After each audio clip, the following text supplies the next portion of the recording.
When I think back to my childhood, I can almost feel the heaviness of the silence I learned to carry.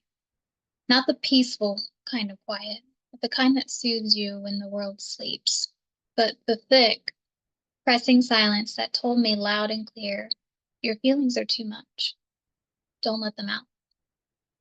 I was sensitive in ways no one really understood. I felt everything.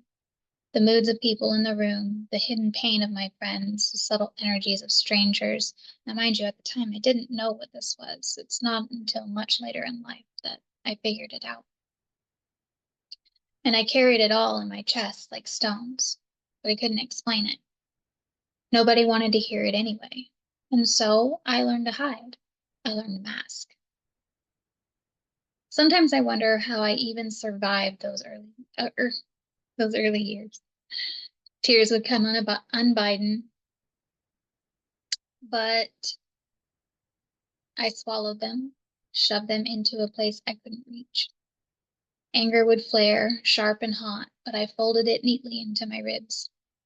Joy, when it tried to burst forth, was softened, muted, made small so it wouldn't threaten anyone around me, including myself. The mask wasn't a choice. It was my only tool to navigate a world that didn't know what to do with someone like me. School became its own battlefield. Kids can be cruel, and I became an expert at reading the room, adjusting my face to an extent, my tone, again, to an extent, my body language to survive. I didn't realize it then, but my bitch mask, the sharp-edged, untouchable version of me, was born out of sheer necessity. It was the armor I wore to make sure I could get them before they got me. Even with that armor, there was a cost: loneliness, exhaustion, a constant ache of invisibility. Inside, I was a storm. I felt what everyone else was feeling, what they should be feeling, even if they weren't aware of it. It was overwhelming. And when I went home, there was my family, my mother, who was convinced I had depression in my teens. She didn't see clairvoyance or clairsentience or even claircognizance. She saw a kid struggling, a kid she thought needed medication. My empathic abilities, my intuitive connection to the energies around me was misread as something broken. And so I buried them further, afraid that any revelation of my true self would only create more chaos, more intervention, more misunderstanding. By the time I reached adulthood, masking had become second nature. I moved to Vegas after high school thinking I could reinvent myself, escape the labels and judgments of my childhood, and finally breathe. But the internal patterns, the old masks, came with me.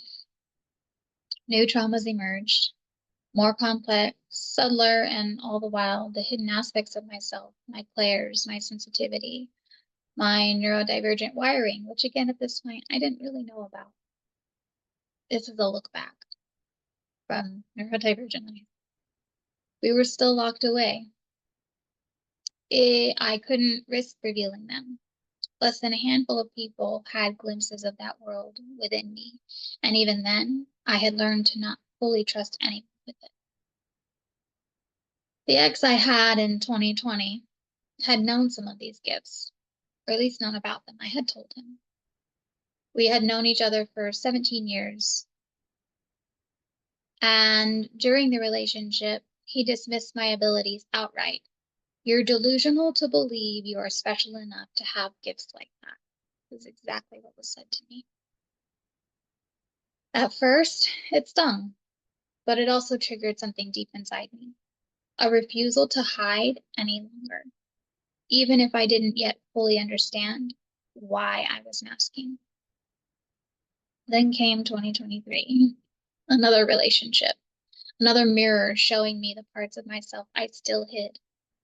By April of 2024, the pieces began to fall into place. The neurodivergent wiring, the spiritual awakening, the clairs, the energetic sensitivity, my human design charts, everything started to align into a coherent narrative. I saw that masking had been necessary, but it had also kept me from thriving. And once I saw it clearly, unmasking didn't feel like rebellion. It felt natural, like stepping into the light after decades underground. And that's when I created the blueprint. The blueprint wasn't a sudden invention. It emerged from years of observing my own patterns, charting my neurodivergent tendencies, and decoding the spiritual contracts that had shaped my life. It became a map, a guide to help other neurodivergents and empaths navigate the chaos without losing themselves. It took all the things I had endured, the overstimulation, the people pleasing, the perfectionism, the hidden clairs, the energetic sensitivity, and turned them into a framework, a way to see clearly what your nervous system needs, what your soul contracted experiences mean, and how to protect, express, and thrive. The blueprint teaches that masking isn't failure. It's a signal, a marker of adaptation, yes, but also a doorway. Each ritual, each reframe, each energetic protection exercise.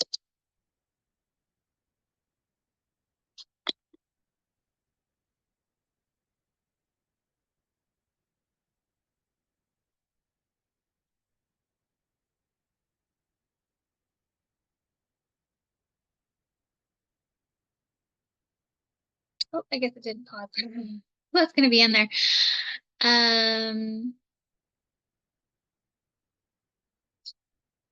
Where was I? I include in it is designed to help someone move from survival mode into creation mode. See, this is authentic, you guys. From being a person who hides their gifts, their emotions, and their brilliance to someone who expresses it fully, unapologetic, unapologetically, good Lord, and sustainably. The real power of unmasking isn't just liberation, it's creation. When I applied the blueprint to myself, I didn't just stop hiding. I began to build. I rebuilt my sense of self, reshaped my environment, clarified my intentions, and created systems, both energetic and practical, that allowed me to thrive instead of just survive.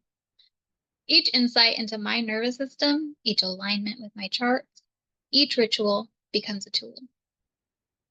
The chaos that used to feel like my enemy became my guide. Now, when I look back at the years of suppression, the heartbreak, the exhaustion, the misunderstanding, I don't see just struggle. I see preparation. I see the foundation for something that could never have existed if I hadn't been forced to navigate the extremes of my mind, heart, spirit, and soul. The blueprint is the crystallization of that journey, a path from masking to mastery, from suppression to expression, from survival to creation. And for those listening, for anyone who has spent decades hiding, dimming, suppressing, and fearing the weight of their own feelings, there is hope. Your sensitivity, your intensity, your neurodivergence, it's all coded into you and your life for a reason. The same way my masking led to my awakening and ultimately the creation of the blueprint, your challenges can become your guideposts, your superpower, and your map. Masking may have been the ashes. Emotional suppression may have been the pressure that threatened to crush you. But the fire that emerges when you finally unmask, when you reclaim your energy, your gifts, your emotions, is the phoenix rising. It's not just it's not just survival anymore. It's thriving. It's creating. And that finally is freedom.